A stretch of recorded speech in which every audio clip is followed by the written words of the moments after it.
Hello everyone, welcome to the YouTube channel of Novel Bell. I am Akshata and आज के session में हम discuss करने वाले हैं स्कॉलरशिप्स के रिगार्डिंग जो आपको राष्ट्र मिलिट्री स्कूल में प्रोवाइड की जाती हैं।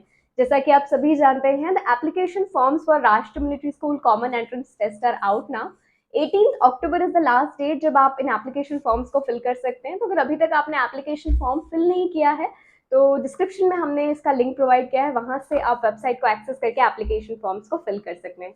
तो आइए आज के सेशन में हम डिस्कस करते हैं कि क्या कोई स्कॉलरशिप का प्रोविजन है राष्ट्रीय मिलिट्री स्कूल में। तो let us discuss them. So when it comes to the scholarships, तो बेसिकली ऑल्दो फी स्ट्रक्चर काफ़ी नॉमिनल है राष्ट्रीय मिलिट्री स्कूल्स का, बट इसके बाद भी गवर्नमेंट ने, आर्मी हेडक्वार्टर्स ने एक पूरा सिस्टमैटिक अरेंजमेंट प्रोवाइड किया है स्टूडेंट्स के लिए, ताकि जो स्टूडेंट्स फाइनेंशियल नीड में है वो स्टूडेंट्स यहाँ से स्कॉलरशिप को भी एक्सेस कर सकते हैं। तो क्या एलिजिबिलिटी है, क्या प्रोविजंस हैं for the scholarship, let us discuss it in the today's session.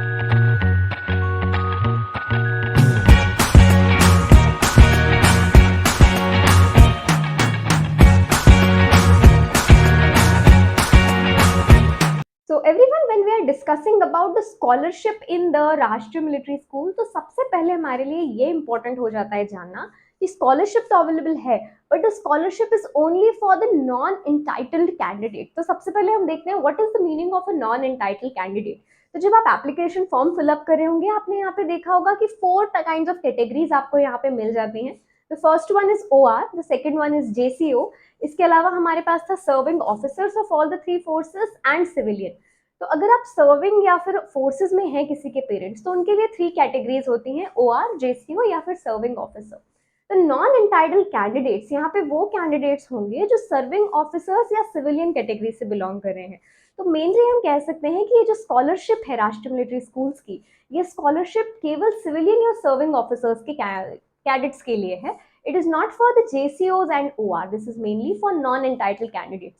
तो नॉन एंटाइटल्ड कैंडिडेट्स हैं, या आर्मी बोर्ड का मीनिंग है दैट आप सर्विंग ऑफिसर्स के वार्ड होने चाहिए या फिर आप एक सिविलियन वार्ड होने चाहिए। In that case, you are eligible for that. Now, out of the total non-entitled candidates, जितने भी non-entitled candidates यहाँ पे admit किए जाएंगे एक राष्ट्रीय मिलिट्री स्कूल में, उनका 15%. So this is not the 15% of all the candidates, क्योंकि जब हम all candidates की बात कर रहे हैं तो वहाँ पे JCO OR कैटेगरी के भी candidates हैं, as well as non-entitled candidates भी हैं.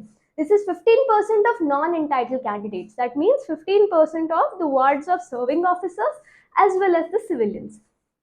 15% ऑफ टोटल नॉन इंटाइटल्ड जो हमारे कैंडिडेट्स हैं वो इस स्कॉलरशिप के लिए अवेलेबल। स्कॉलरशिप है हमारी, ये मेरिट बेसिस पे अवार्ड की जाती है एंड एनुअली आर्मी हेडक्वार्टर्स इसके लिए एक स्कॉलरशिप टेस्ट कंडक्ट करता है। जब स्टूडेंट्स हैं उनका रिटन एग्जाम इंटरव्यू क्वालिफाई होके one they will be studying in the राष्ट्रीय मिलिट्री स्कूल्स, तो उसके बाद का ये प्रोसेस है, वहाँ पे आर्मी हेडक्वार्टर्स के थ्रू एक स्कॉलरशिप टेस्ट कंडक्ट किया जाता है, जिसके लिए पूरा जो डिटेल्ड इन्फॉर्मेशन है वो स्कूल आपको प्रोवाइड करता है, दैट क्या प्रोसीजर है, क्या सिलेबस होगा, क्या फर्दर थिंग्स होंगी, वो पूरा इसको प्रोवाइड करना है। बट आर्मी हेडक्वार्टर्स जो है ये स्कॉलरशिप टेस्ट एनुअल बेसिस पे रेगुलरली कंडक्ट करते हैं एंड 2 केसेस में इसमें स्कॉलरशिप अवार्ड की जाती है।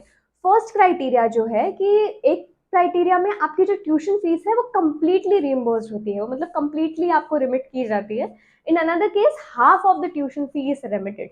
तो 2 डिफरेंट क्राइटेरिया है, ये दोनों को हम देखते हैं। फर्स्ट क्राइटेरिया में अगर बच्चे ने परफॉर्म अच्छा किया है स्कॉलरशिप टेस्ट में और उनकी जो फैमिली इनकम है in the last financial year अगर वो 3 लाख से कम है, so in that case the entire fee is remitted. मतलब आपका जो पूरा एजुकेशन है, आप कह सकते हैं, that will be conducted free of cost. राष्ट्रीय मिलिट्री स्कूल आपसे कोई भी चार्ज नहीं करेगा।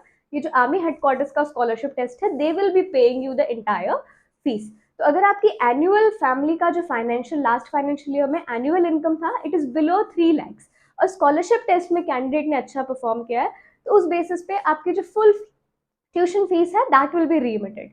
सेकेंड क्राइटेरिया इज कि अगर फैमिली का जो एनुअल इनकम है वो 3 लाख से ज्यादा है but it is less than 4,50,000, या तो आपका एनुअल इनकम 3 लाख से ज्यादा है बट 4.5 लाख से कम है, या सिंपली हम कह सकते हैं 3 लाख और 4.5 लाख के इन बिटवीन आपका फैमिली इनकम कहीं पर है annual income last financial year में, तो इन that case half of the fees is remitted. उस केस में आपकी जो हाफ ट्यूशन फीस है वो पूरी रिमिट की जाएगी and half of the tuition fees is to be paid by the parent. तो इस वे में स्कॉलरशिप का प्रोविजन बिल्कुल है। काफ़ी पेरेंट्स पूछ रहे हैं कि क्या स्कॉलरशिप अवेलेबल है RMS में, तो बिल्कुल ही अवेलेबल है। It is available for non entitled candidate, मतलब या तो आप सर्विंग ऑफिसर के कैंडिडेट होने चाहिए या तो आप वार्ड होने चाहिए एक सिविलियन कैटेगरी से। In that case it is eligible. Army headquarters एक स्कॉलरशिप टेस्ट कंडक्ट करेगा एंड इन 2 बेसिस पे आप स्कॉलरशिप को अवेल कर सकते हैं। So this was it everyone for today's session. I hope आप सभी की जो प्रिपरेशन है for Rashtriya military school as well as for Sainik school entrance exam वो बहुत ही अच्छे से चल रही होगी। If any one of you, अगर आप प्रिपेयर कर रहे हैं, so you can take the help of our application Novel Bell app. Play store से आप इसको डाउनलोड कर सकते हैं, कोई चार्जेस नहीं है इसके। काफ़ी कोर्सेज यहाँ पे अवेलेबल हैं, उन कोर्सेज की आप हेल्प ले सकते हैं प्रिपरेशन के लिए। इसके अलावा भी काफ़ी फ्री कंटेंट, वीडियोस, टेस्ट और नोट्स आपको यहाँ से एक्सेसिबल हो जाएंगे। उनको एक्सेस करके भी आप अपनी प्रिपरेशन को एक लेवल अप कर सकते हैं। So with this everyone, we will be summing up our today's session and all the very best for your exams and for your preparation.